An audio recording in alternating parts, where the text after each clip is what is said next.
네, 오늘 10번째 시간입니다. 10번째. 11번째까지 하고 12번째는 좀 강의를 짧게 하고 전체 나눔 시간을 좀 가지려고 합니다. 네, 오늘 10번째는 이제 거룩에 대한 것이에요. 거룩. 이제 거룩한 자가 되다인데요. 당신은 거룩한 자입니까? 이 질문을 가장 부담스러워하는 질문이에요. 그렇기 때문에 이제 대부분의 성도들이 아닙니다. 뭐 노력 중입니다. 이렇게 이제 대답을 가장 많이 하는 내용인데요. 근데 계속 이제 제가 이제 복음과 신분에 대해서 말할 때, 여러분 신분을 하나님 항상 먼저 주시고 신분에 합당한 삶을 살게 하세요. 복음의 구조가 그렇습니다. 은혜로 신분을 얻게 하시고, 그러면 이제 네 마음대로 살아라 그게 아니라 네가 신분을 얻었으니 이제 그 신분에 맞게 살아라. 하나님의 자녀가 됐으니까 이제 자녀답게 살아야지. 신명기에도 내가 성민, 하나님의 거룩한 백성이니까 이렇게 살아야 된다. 이렇게 우리의 신분을 바꿔주시고 우리의 생명을 체인지해 주시고 이제 이 생명답게 살아라라고 하는 것이 성경의 가장 큰 말씀이세요. 근데 이제 교회에서 가장 많이 쓰는 호칭 중에 하나가 성도잖아요, 그렇죠? 성도. 사랑하는 성도 여러분, 제가 이 표현을 좀 잘 안 써서 좀 저는 왜 안 쓸까요? 이게 좀 안 맞게 쓰는 거에 대해서 제가 좀 그랬나 봐요. 이 성도가 한자로 안 써도 되죠. 여러분, 성도는 아주 쉬운 한자예요. 사실은 보시면 어려운 한자가 아니고 거룩할 성의 무리도자예요. 쉬운 한자죠. 그런데요, 이 성도의 개념과 단어 뜻을 아는 사람이 너무너무 없어요. 그러니까 거룩한 무리는 어떻게 해야 돼요? 거룩한 사람들이 모였으니까 무리가 됐잖아요. 그렇죠? 영어로 하면 훨씬 이제 쉽습니다. 영어로 이제 성도를 보면 S 이 복수 어미 하나만 딱 붙어요. 그러니까 세인트들이 이제 여럿이 있다 이 말이잖아요. 그렇죠? 그런데 이렇게 이제 말하는 거예요. 그러면 성도 여러분 거룩하십니까? 이러면 아니래요. 그 이제 보세요. 거룩하신 여러분들, 그러면 이렇게 다 들어봐요. 거룩하신 여러분들, 네? 거룩하세요? 아닌데요? 이게 너무 이제 모순이 있는 거예요. 95%가 아니라고 그래요. 아니라고.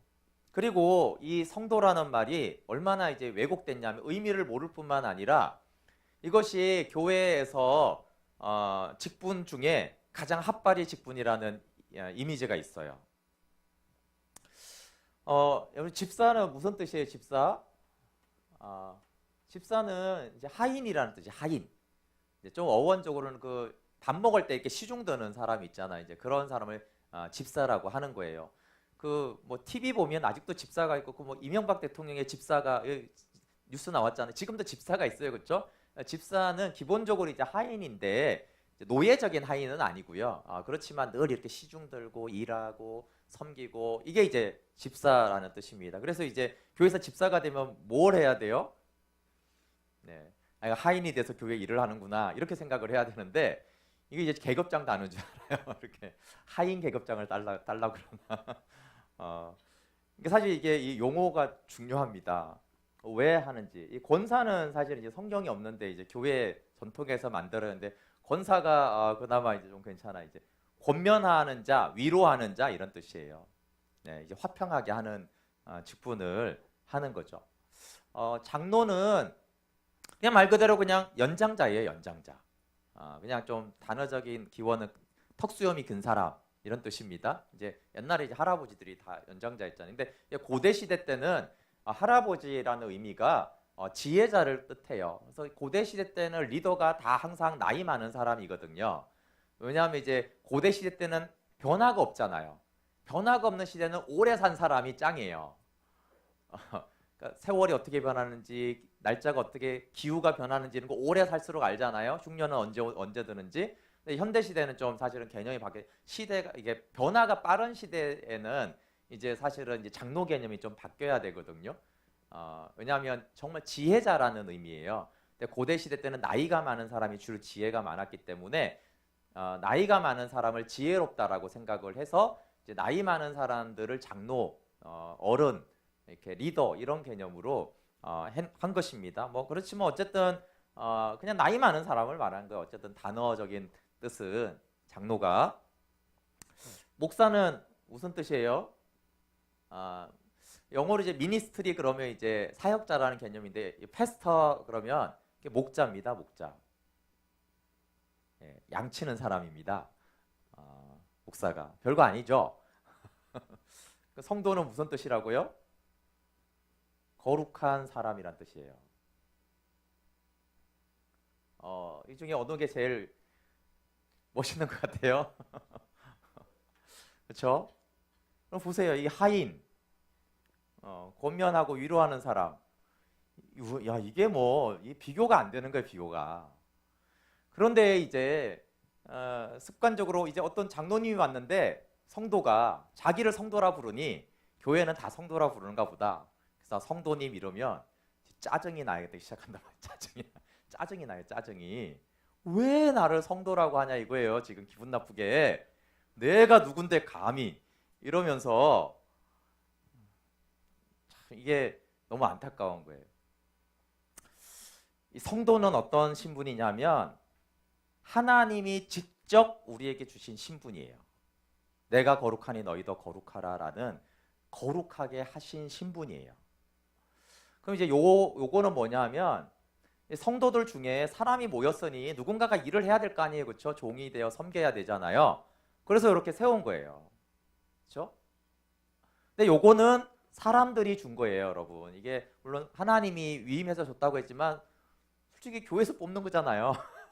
그러지 않아요? 그러니까 일치되면 다행이지만 교회에서는 장로인데 하나님이 성도가 아닐 수 있어요. 이 사람 지옥 갑니다.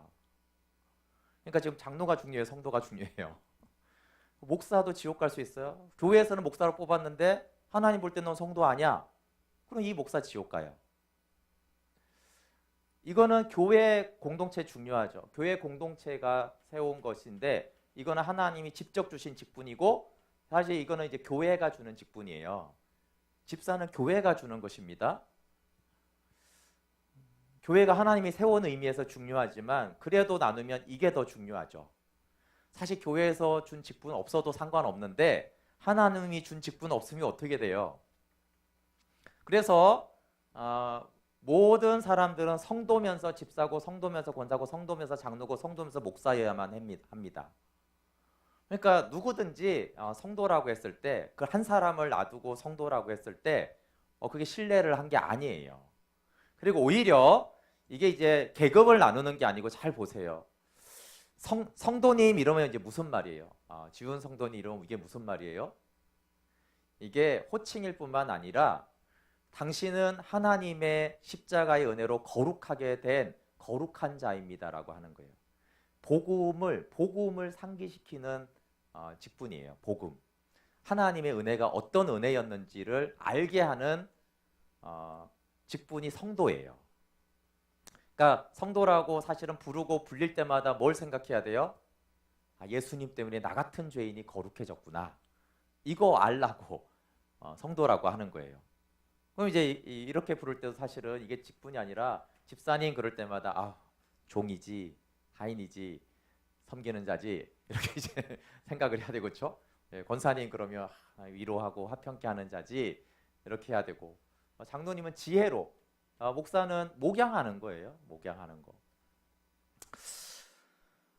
그런데 안타깝게 이게 좀 많이 왜곡이 돼 있어요. 그래서 이 성도라는 호칭이나 직분은 굉장히 중요한 것입니다. 그런데 이제 물론 이제 한국 교회 안에도 문제가 있지만 이제 카톨릭이 이걸 더 오해하게 한 것도 사실인데요. 카톨릭에선 지금도 뭐 성 어거스틴, 성 요한 바울 이런 이제 용어를 쓰면서 세인트라는 단어를 높은 어떤 영적인 직급이나 뭐 대단한 삶을 산 사람에게 세인트를 자꾸 붙였어요. 그러다 보니까 이제 세인트라는 거룩한 자를 우리는 마치 이제 뭔가 뭐 총회장 이상이 돼야지 뭔가 되는 이런 걸로 이제 착각을 이제 더 많이 유도를 받았습니다. 그렇지 않습니다. 성도면은 거룩한 자인 거예요. 성도면 세인트인 것이에요. 항상 제가 시키는 건데 네, 옆 사람에게 인사해 보세요.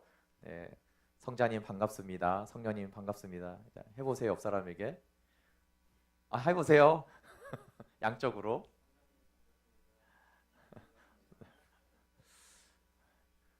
네, 여러분에도 어색하죠. 예. 근데 성도님 그러면 괜찮은데 왜 성자님, 성녀님 그러면 어색하죠? 똑같은 말인데, 똑같은 단어예요.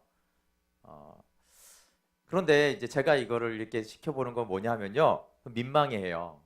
들으면서 민망하고 말하면서 민망하고. 지가 무슨 성녀라고.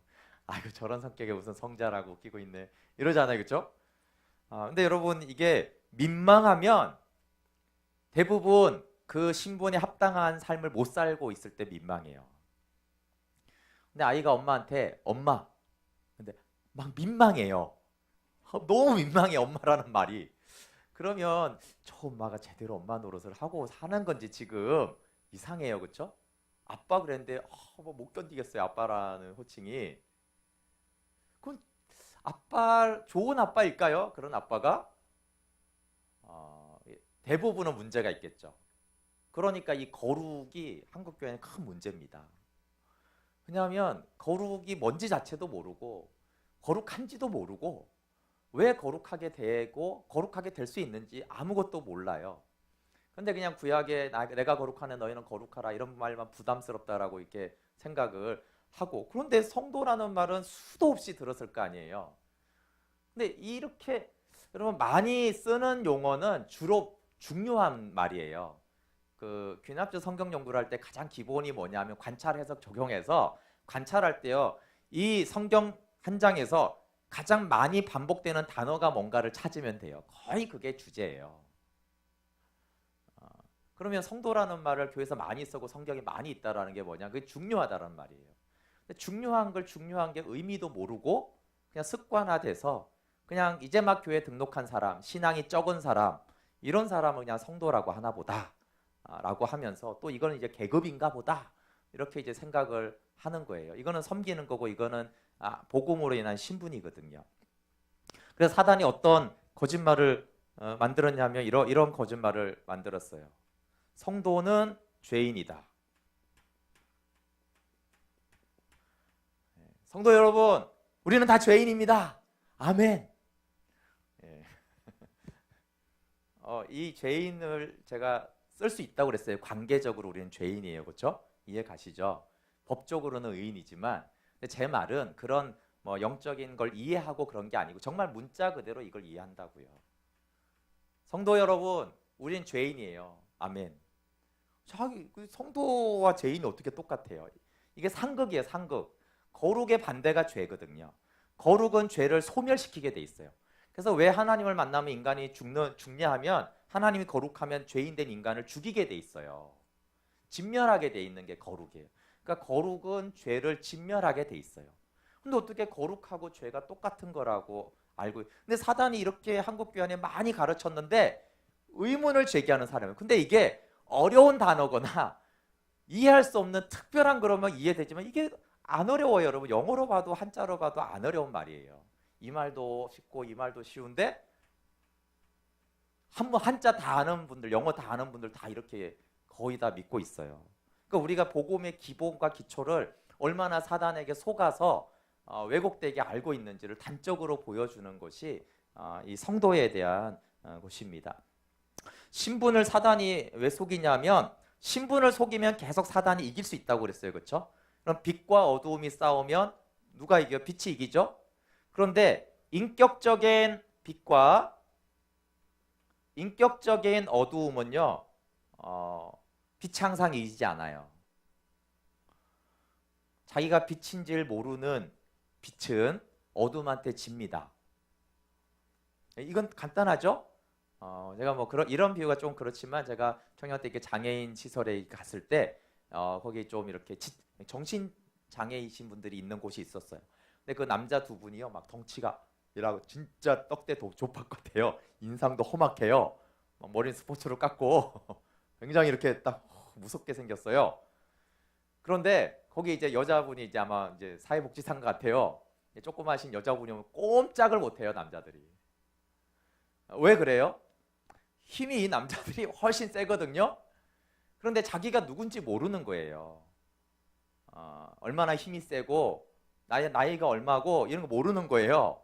그러니까 이제 여자 복지사가 이렇게 애 다루듯이 이렇게 다뤄요. 인격이라는 것은 자기가 누군지를 알아야지 자기 역할을 해요. 그래서 여러분, 빛이 나타나면 어둠은 어떠죠? 두려워하죠? 거의 이런 거예요. 우리가 빛이잖아요. 그럼 세상이 어둠이죠? 우리가 빛이 세상에 딱 들어가면 어떻게 해야 돼요? 어두움이 비상이 걸려야죠. 야, 큰일 났다. 야, 빛이 들어왔어. 빛이. 우리 어떡하냐? 큰일 났다. 막 엄청 무서워하고 있는데 이상하게 빛을 발하지 않는 거예요. 그래서 어두움들이 이렇게 가사시켜 보니까 빛이 어떻게 하고 있냐면 빛이 오들오들 떨고 있는 거예요. 이렇게 무서워서 어둠이. 세상 속으로 들어가는 그리스도인들이 그렇게 들어가죠. 야, 이제 세상 내가 빛이니까 내가 어두움은 다 빛 가운데 드러날 거야. 이렇게 해서 지금 세상으로 들어갑니까? 아니면 세상을 두려워하면서 세상으로 들어갑니까? 벌벌 떨죠. 직장 구조, 죄악대 문화 벌벌 떱니다. 그렇죠? 그러면 이제 벌벌 떠는 빛을 어두움이 어떻게 볼까요? 제 빛인 줄 모르나 봐. 그래? 그럼 우리가 놀리지. 그러면서 빛을 갖고 노는 거예요. 이게 인격적이기 때문에 충분히 가능합니다. 진짜로 알고 맞짱을 뜨면 빛이 이기는데 빛이 자기가 빛인지 모르고 어둠을 두려워하잖아요. 그러면 이기죠. 뭐 제가 그 거미 공포증 이런 얘기 했잖아요. 앞에 그렇죠? 네, 저희 딸이 거미 공포증이 있습니다. 객관적으로 누가 이긴다고요? 딸이 등치를 보세요. 거미 큰 거미도 아니에요. 독거미 이런 거 말고 조그만 거미가 이깁니다. 왜 그렇다고요? 인격적이잖아요. 인격적인 빛이 거미를 두려워하면 어떻게 돼요? 거미가 이깁니다. 그러니까 사단이 이걸 노리는 거예요. 왜 신분을 공격하냐 하면 신분을 딱 공격해 놓으면 빛은 100% 어둠한테 져요. 안타깝게도 100% 야다가 거미를 이기는 게 확실한데 현장에서는 거미한테 진단 말이에요. 당연히 빛이 어둠을 이겨야 되는데 현장 가면 어둠이 이겨요. 빛을 항상. 이게 이제 복음을 모르고 신분을 모르고 우리가 그렇게 거짓 체계를 믿고 있으면 그렇습니다. 근데 놀라운 거는 이게 믿음의 문제이기 때문에 야다가 지식적으로 이해해요. 자기가 더 힘이 세다는 걸. 힘이 세지? 가서 쟤를 죽여봐. 못해요. 이게 이제 우리 안타까움이죠. 너무 골수까지 마음속 깊이까지 어두움에게 진다라는 믿음을 갖고 있어요. 빛이. 근데 믿는 대로 되잖아요. 그래서 집니다. 실제로. 이게 너무 안타까운 거 하나. 그러니까 사단이 이런 공식을 왜 자꾸 만들어요? 성도가 죄 지을 수밖에 없다라는 걸 알려주는 거예요. 회개하라고 이런 거 알려주는 게 아니고요. 야, 니네 성도들 죄 지을 수밖에 없어. 그러니까 노력 좀 하는 거지. 죄는 어차피 짓는 거야. 거룩은 아예 포기해. 이런 공식을 알려주는 거예요. 그러면 실제로 그렇게 믿잖아요. 죄 짓습니다. 절대 거룩하게 못 살아요. 믿음대로 되기 때문에. 그래서 사단이 그런데 이런 것들을 속이는데 이게 교회 가운데 너무 깊숙이 들어와 있어요. 다시 말하자면 어려운 진리해야지. 이건 너무 어려워서 내가 못 배웠다 이럴 수 있는데 이게 어려운 게 아니에요. 진짜. 이걸 누가 저한테 가르쳐 준 게 아니에요. 그냥 성경에 보니 돼 있어요. 성도라고 우리를 세인트스라고 돼 있고 그러니까 우리 거룩한 자들이구나 라는 거죠. 여러분 신분은 합당한 자격과 권세가 주어져요. 이 신분을 왜 중요하냐면 신분 자체가 권세를 준단 말이에요. 왕이 왜 왕이에요? 왕이 그 나라에서 제일 힘이 세야 되나요? 아니에요. 호리해고라고 약자여도 왕이면 엄청난 장수들이 그 앞에 복종을 해요. 왜? 이 신분이 권세를 나타나기 때문에 그래요. 근데 사단은 어떻게 자꾸 속이냐면 네가 싸움 잘하고 운동하고 무술을 배우면 힘이 생길 거야 라고 하는 거예요. 그건 두 번째예요. 여러분, 신분이 권세를 줍니다. 왕이라는 신분이 힘을 줘요. 그렇죠? 근데 이제 그러면 뭐 그런 게 필요 없냐? 그건 아니에요. 이제 왕자들도 이제 무술도 가르치고 학문을 가르치잖아요. 그렇지만 첫 번째는 뭐예요? 그럼 무술 못하고 학문이 없으면 왕이 권세가 없나요? 아니에요. 징기스칸 같은 사람은 사실은 야만인이었어요. 처음에 그냥 말 타고 무식했어요. 어떻게 됐어요? 황제가 됐잖아요. 그러면 밑에 사람들이 아이 무식한 것들이, 그 학자들이 뭐라고 할까요? 학자들이 너 같은 무식한 게 어디 이래요? 아니죠. 무식해도 왕은 왕이에요. 왕 앞에 유식한 자들이 다 무릎 꿇어요. 그렇죠? 예, 그러니까 유식하냐 무술을 할 줄 아냐, 이건 두 번째 조건. 첫 번째가 신분이에요. 신분. 두 번째가 이 신분을 가진 자가 지혜도 있고 학식도 있고 뭐 건강하고 그러면 당연히 이제 더 파워가 있죠. 그렇지 않겠어요? 그렇죠? 아무래도 왕인데 무식하고 병약하고 어리석으면 뒤에서는 뒷담화를 할 거 아니에요. 그렇죠? 그러니까 이제 마음으로까지 존경을 받아야지 진짜 왕이 힘이 있는데, 그럼에도 불구하고 일단은 신분에 의해서 파워가 나오는 거고, 두 번째가 그 신분에 있는 자가 이런저런 자격을 갖추면 더 파워가 있어요. 그 영적 싸움의 파워의 시작은 신분이에요. 네, 제가 이렇게 막 축사도 하고 귀신을 내쫓고 이렇게 할 때 많은 분들이 오해하는 게 이게 은사라고 자꾸 생각을 해요. 은사가 있어요. 그런데 주님이 뭐라고 했냐면 믿는 자에게 이런 표적이 따른다고 했잖아요. 그냥 믿는 자라는 신분이 왕이요 제사장이니까 영적인 권세와 파워가 있어요. 그러니까 여러분, 모든 그리스도인은 영적인 권세가 있어요. 근데 거의 사용을 못해요. 그럼 은사는 뭐냐? 은사는 추가적이니까 더 좋죠. 왕이 지식을 갖고 있는 거하고 같아요. 믿는 자가 은사가 있으면 더 효율적으로 파워를 사용할 수 있어요. 그런데 은사가 하나도 없고 성령의 은사를 하나도 안 받아도요, 귀신 쫓아낼 수 있고 영적인 권세와 능력을 다 발휘할 수 있어요. 주님, 믿는 자에게 이런 표적이 따르는 뱀과 정갈을 밟으며, 그렇죠? 원수를 제어할 수 있다고 그랬어요. 거기 어디 은사 받는 자가 돼 있어요. 근데 우리는 굉장히 속아요. 그 사단이 다 거짓말을 해놔가지고 믿는 자가 가지고 있는 이 권세, 신분, 이걸 다 이제 소각시킨 거예요. 그래서 목사가 능력이 있다, 그런 성경이 어디 있어요? 목사는 이런 표적에 이런 말이 없어요. 거듭난 자는, 믿는 자는, 하나님의 자녀는 권세가 있어요.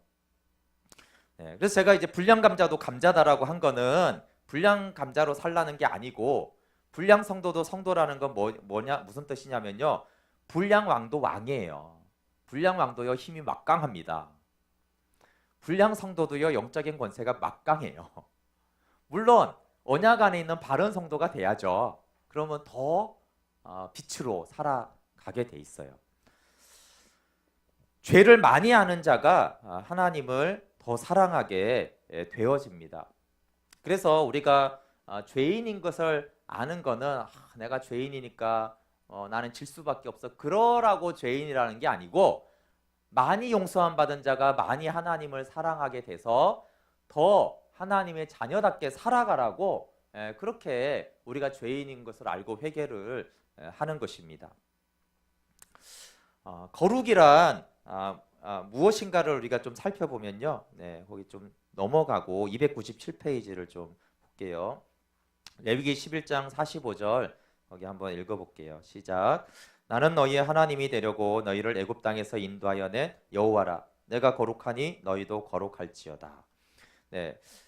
내가 거룩하니 너희도 거룩하라. 거룩하다 들으셔. 거룩하다는 건 구별됐다라는 뜻이거든요. 세상과 구별됐다. 그러니까 내가 거룩하니 너희도 세상에서 구별된 삶을 살아라라고 하는 것이에요.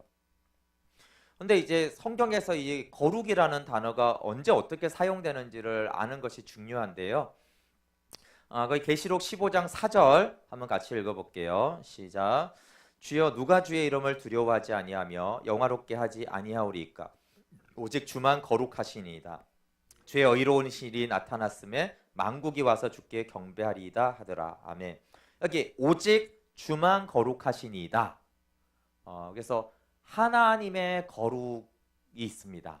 이것은 우리 성도가 가진 거룩이 아니에요. 하나님의 거룩은 아까 말했죠. 죄를 진멸하고 죽이는 거룩이에요. 우리의 성도가 죄인을 만나서 그 죄인이 안 죽잖아요. 그렇죠? 그러니까 하나님의 거룩은 차원이 높아요. 그래서 하나님의 거룩은 사람이 도달할 수 있는 것이 아닙니다. 사람이 보면 죽어요. 그래서 모세조차도 하나님의 뒷모습만 봤어요. 잠깐. 왜냐하면 거룩한 하나님의 얼굴을 볼 수가 없었어요. 그래서 하나님의 얼굴을 보라는 말은 사실은 이제 그 의미적인 것이지 하나님의 얼굴을 진짜 보면 우린 죽어요. 그러니까 이제 볼 수 없는 거룩이죠. 너무나 영광스럽고 존귀하기 때문에 그렇습니다. 그러면 이제 그 다음에 거룩이 많이 사용된 곳이 있는데 그 대표적인 예가 이제 거기 민수기 18장 8절부터 한번 읽어볼게요. 298페이지 읽어볼게요. 시작. 여호와께서 또 아론에게 이르시되 보라 내가 내 거제물 곧 이스라엘 자손이 거룩하게 한 모든 헌물을 내가 주관하게 하고 내가 기름 부음을 받았으므로 말미암아 그것을 너와 내 아들들에게 영구한 몫의 음식으로 주노라. 지성물 중에 불사르지 아니한 것은 내 것이라. 그들이 내게 드리는 모든 헌물의 모든 소제와 속제제와 속건제물은 다 지극히 거룩한즉 너와 내 아들들에게 돌리리니 지극히 거룩하게 여김으로 먹으라. 이는 내게 성물인즉 남자들이 다 먹을지니라. 거룩이라는 말이 굉장히 많이 사용됐죠. 뭐 구약의 전반에 굉장히 이런 표현이 많아요. 여기 보시면 거기 8절에 거룩하게 한 모든 헌물이 거룩하게 됐다는 거예요. 그리고 9절에 보시면 지성물, 지극히 거룩한 제물 이런 뜻이에요. 그리고 뒤에도 다 지극히 거룩한즉 10절에도 지극히 거룩하게 여김으로 먹어라. 내게 성물, 거룩한 제물인즉. 이렇게 거룩이라는 말이 굉장히 많이 쓰였잖아요. 뭐 그 외에도 성막과 성막의 그 기구들이 다 거룩합니다. 근데 여기 이제 주 내용이 뭐냐면 제물이에요. 제물이 뭡니까? 뭐 대표적으로 양이에요. 뭐 소, 염소, 비둘기 이런 제물인데 제물이 거룩하다. 근데 보세요. 이 제물이 드리기 전에 이 양은 누구 양이었어요? 이제 제가 목동이란 말이에요. 제 양이에요. 내가 양이 100마리가 있어요. 그럼 이제 양을 내가 치잖아요. 그럼 만약에 내가 기분이 나빠서 양을 한 대 때렸어요. 이 자식이. 그리고 이리 와. 그래서 털도 깎고 야 얘를 잡아먹어야겠다. 이렇게 해서 가족이 그 양을 잡아먹었어요. 문제가 전혀 없죠? 그런데 그렇게 하던 양이에요. 그렇게 하던 양 중에 하나인데 어느 날 이 양을 하나님께 제물로 드려야겠다 이렇게 한 거예요. 그래서 이제 성막으로 데려가서 제사장에게 이제 다 검사를 받고 하나님께 이 양을 딱 드렸어요. 드리고 나서 이제 제사장이 잡기 전에 여전히 이 자식이 너는 내 양이지 한 대 때리고 이렇게 털도 뽑고 그럼 어떻게 된다고요? 죽임을 당합니다. 왜냐하면 거룩한 성물을 함부로 대했기 때문에 그래요. 그 희한하죠? 이 양이 다른 양이에요? 똑같은 양이잖아요. 똑같은 양. 그러니까 양이 바뀐 게 아니에요. 양이 그냥 검은 털을 가졌다가 제물로 드리니까 황금 털을 가지고 이런 게 아니란 말이에요. 뭐 성물이 된 순간 막 근육이 막 생기고 그런 게 아니잖아요. 뭐가 거룩이냐면 내 양이면 거룩하지 않아요. 근데 이제 드렸다라는 건 보세요. 집사님이 이 커피를 저에게 줬어요. 그 전까지 집사님 거겠죠? 오늘 교회 거지만 저한테 주면 이제 어떻게 돼요? 소유권이 저한테 있죠. 저한테 주시고는 갑자기 와가지고 이걸 마시면 안 되죠. 말도 없이. 별거 아니지만 저한테 준 거잖아요. 주면 소유권의 이전이 왔기 때문에 아무것도 아니어도 갑자기 집사님이 쉬는 시간에 와가지고 이걸 홀짝 마시면 제가 왜 내 커피를 이거 심지어 화장실 버릴지라도 이상한 거예요. 내 건데. 그럼 드렸다 하나님께 드렸다. 그럼 이제 누구 거예요? 하나님 양이라는 거. 하나님의 소유. 하나님 양이죠. 소유권의 이전이 생긴 거예요. 소유권이. 그러면 하나님 양은 거룩해요. 거룩합니다. 이게 성물이에요. 거룩한 제물. 양은 하나도 바뀐 게 아니에요. 근데 이제 뭐 집사님이나 저나 다 사람이니까 집사님한테 있을 때도 이게 커피고 저한테 있을 때도 커피예요.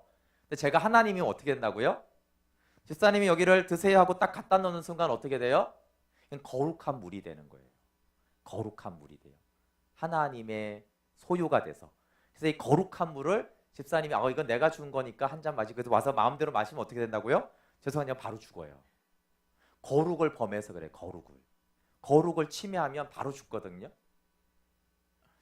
그러면 이게 성경에 수없이 나오는 거룩이 무슨 뜻인지를 알 수가 있어요. 하나님이 거룩하시고 첫 번째. 두 번째는 하나님의 소유된 것이 거룩해요. 그래서 성막 안에 번제단만 언약궤만 거룩한 게 아니고 거기 이제 이게 불을 그러니까 불쏘시개가 있어요. 부직갱이가 있단 말이에요. 그거 거룩합니다, 여러분. 그 성막에 갔다가 뭐 금으로 만든 향단은 안 되지. 그렇지만 이거는 뭐 부직갱이 우리 집에 필요한데 이렇게 훔쳐서 집에 가잖아요. 그건 죽습니다. 이게 불 쏘시려고 가져왔는데 죽어요.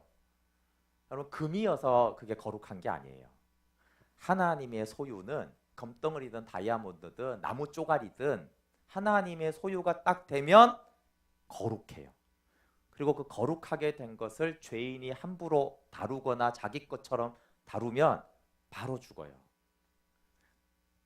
그게 이제 성경의 구약 성경에 일관되게 나오는 것입니다. 일관되게.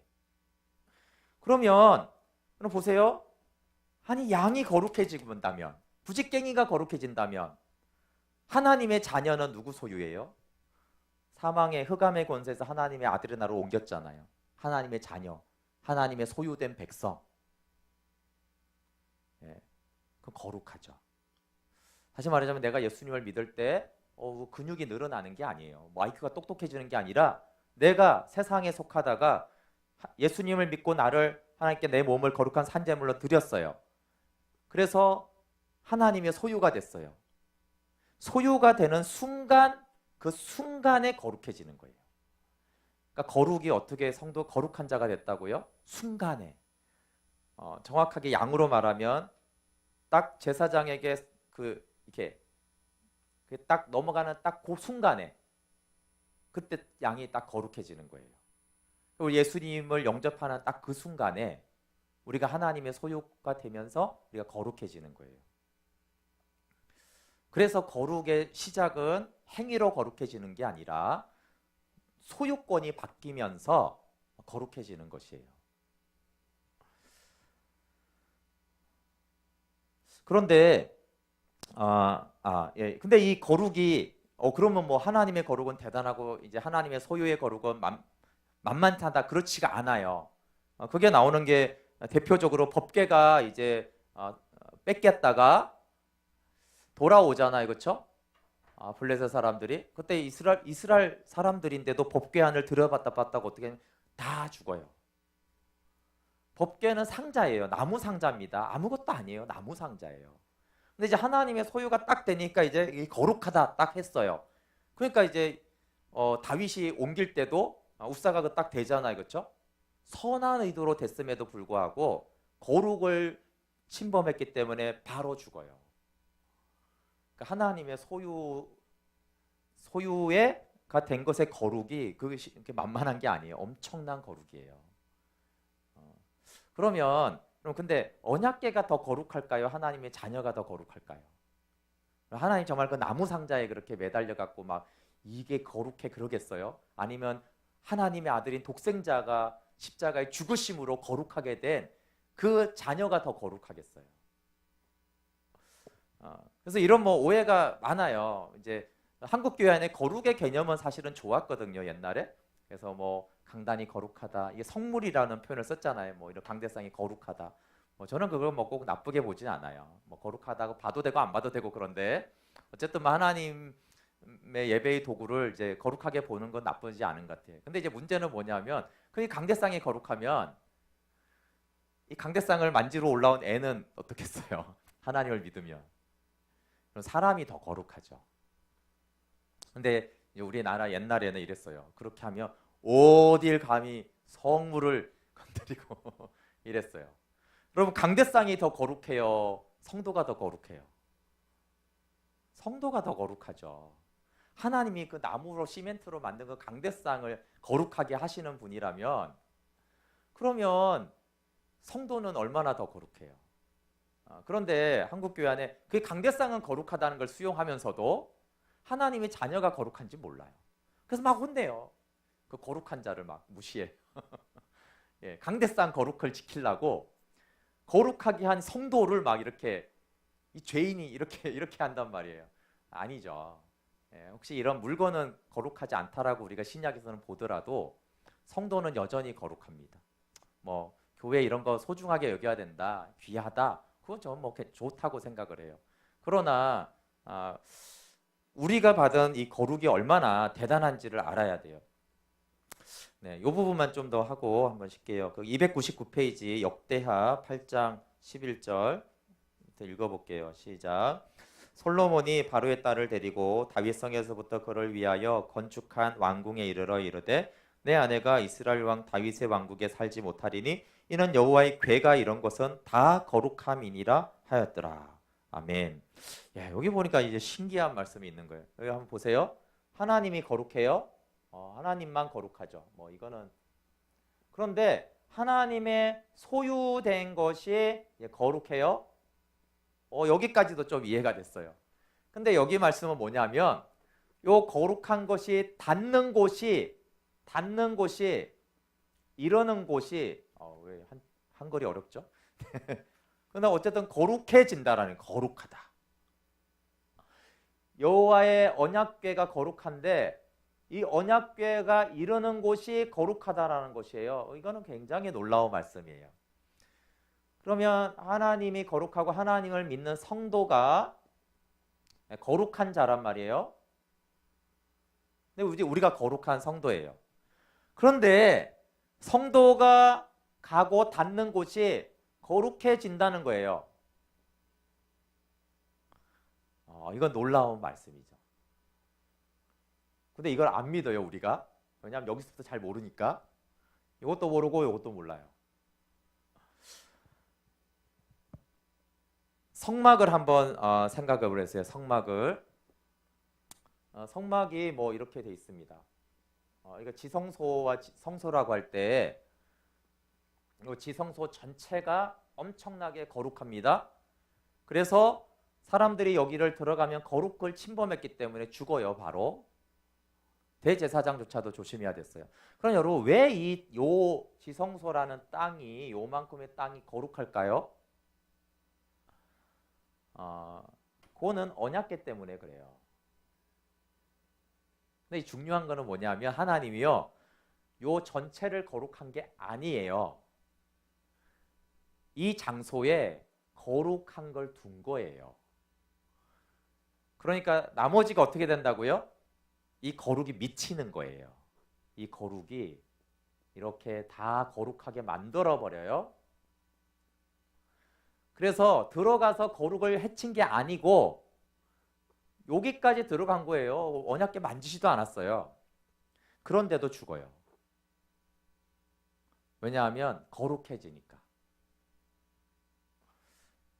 이거 굉장히 이제 중요한 개념이죠.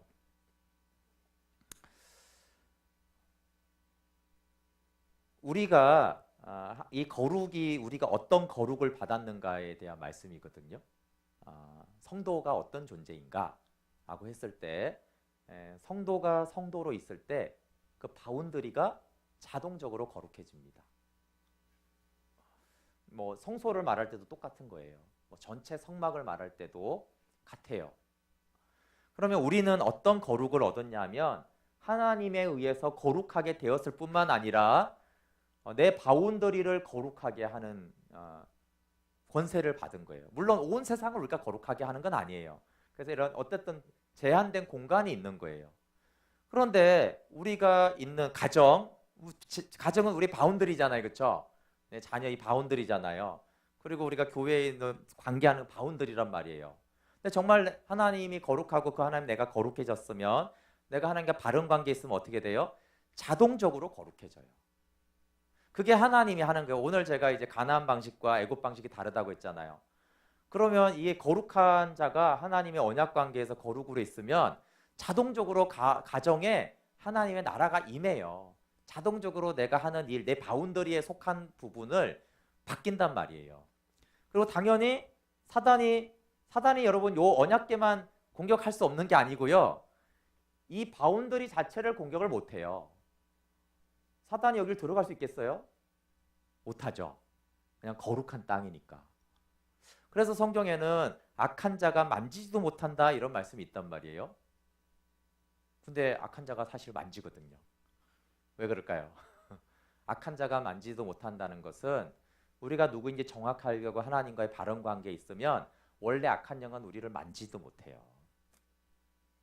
그런데 모르니까, 그러니까 아까 어둠이 빛을 이기듯이 우리가 그 믿음도 없고 모르고 그러니까 악한 영이 계속 믿는 자들을 막 괴롭히고 공격하고 들어오고 막 이래요. 원래는 그럴 수 없는데, 그러니까 마치 막 이 지성소에 이제 더러운 부정한 것들이 막 들어와 다니는 것처럼 안타깝게 이게 현실이에요. 우리가 보는. 근데 하나님이 어떻게 이렇게 하느냐라는 거예요. 어떻게 감히 지성소에 어둠의 영이 들어와서 이 거룩한 장소에 있을 수 있느냐라고 하는 것이죠. 그래서 구약에서는 계속 너희가 언약 관계에 있으라고 말씀한 것이고 신약에도 마찬가지인 것입니다. 그래서 우리가 하나님의 소유가 돼서 거룩한 자가 되었다라는 믿음만 분명히 있어도 악한 자가 건드리지 못해요. 이거는 이제 영적 싸움하고 다른 거예요. 싸움은 우리가 이기는 거고 방어를 말하는 건데, 그렇죠? 거룩한 자를 악한 영이 공격을 못해요. 그러니까 거룩한 자라는 믿음과 신분이 있으면 자동 방어가 돼요. 근데 거룩한 자가 이제 악한 영을 공격하면 이제 또 다른 이제 파워가 있는 것이고, 그러니까 이 신분을 알고 내가 어느 위치에 있는가를 아는 것이 너무 중요한 것이에요. 그럼 사단이 왜 성도를 모르겠을까요? 이거 모르면 이것도 안 되죠. 그러면 실제로 이게 인격적인 관계이기 때문에 사단이 여기로 내 가정, 내 바운더리 다 공격하고요. 여기까지 사실은 공격에 들어와요. 그래서 신분은 성도인데 실제로 삶이 죄인이에요. 삶은 온통 죄인이에요. 이게 말씀을 모르고 믿음으로 복종하지 않으면 현실로는 이렇게 이제 마귀가 우리 개인이나 가정이나 교회까지도 이렇게 침투해 들어와서 이렇게 영향력을 미칠 수가 있습니다. 그런데 우리가 말씀 안에 믿음으로 서면 반대로 어떻게 돼요? 이거 놀라운 겁니다, 여러분. 나로 끝나지 않고 내가 있는 그곳이 거룩해진다. 내가 싸우지 않아도 뭐 이런 거야. 아까 나만이 아니라 내가 거룩한 자로 내 가정에 서면 우리 가족들을 거룩해지니까 가족들이 영적으로 보호가 다 되는 거예요. 그게 여러분 주 예수를 믿으라 너와 내 집이 구원을 얻는다 이런 말씀이 그냥 나 혼자 믿고 그냥 대충 살면 그게 아니잖아요. 그렇죠? 진짜 네가 거룩한 자가 돼서 하나님의 자녀가 돼서 정말 생명으로 살아봐라. 그러면 왜냐하면 거기에 이제 거룩이 임하고 어둠의 영이 하나도 없잖아요. 어둠의 영이 하나도 없는데 다 믿죠. 왜 믿음을 안 가지겠어요? 다 믿음으로 나오고 삶이 하나님 앞에 바르게 되어지고 하는 것이에요. 그런데 영적 싸움 좋아요. 근데 보세요. 이거 모르고 막 물러가라.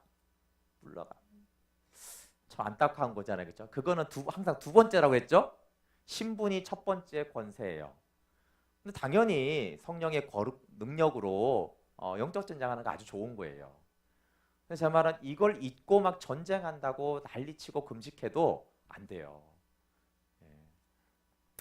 그래서 이 거룩이라는 신분이 얼마나 감사한 것인지, 그리고 이제는 그 왜 성도라고 하는 줄 알겠죠? 하나님의 소유가 거룩해요.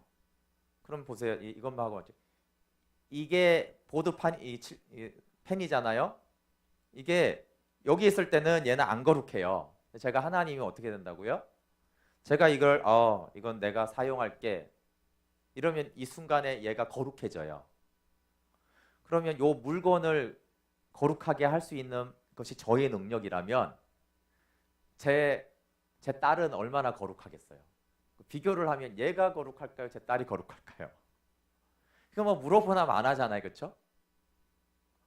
그런데 우리는 구약에 언약궤가 거룩하다는 걸 믿어요. 다 믿죠? 근데 자기가 거룩한지는 안 믿어요. 그러면 무슨 말이냐면 제가 이 펜은 거룩하게 했는데 제 생명을 가진 딸은 안 거룩하다는 거예요. 이게 어떻게 가능한 거예요? 근데 사단은 이걸 믿게 했습니다.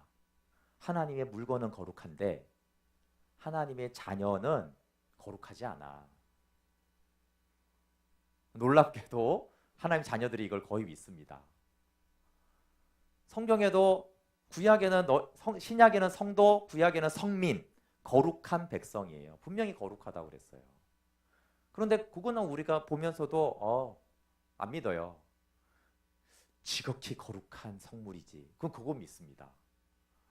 참 희한해요. 저는 그래서 이게 복음을 이렇게 생각하고 가르치고 들을 때 이건 어떻게 사단이 개입하지 않고서 어떻게 이런 엉터리로 우리가 믿을까요? 뭐 어려운 내용도 아니고 그렇죠? 너무 이렇게 사단이 의도적으로 우리를 속였구나. 하나님의 물건이 거룩한데 어떻게 하나님의 자녀가 안 거룩해? 우리 안에 생명이 어떤 거룩이 왔고 이 거룩은 어떤 권세와 능력을 갖고 있는지에 대해서 사단이 너무나 속여왔다라는 것에 대해서 우리가 깨어나야 됩니다. 그래서 당신은 거룩합니까? 그럴 때 신분적으로 당연히 거룩하죠.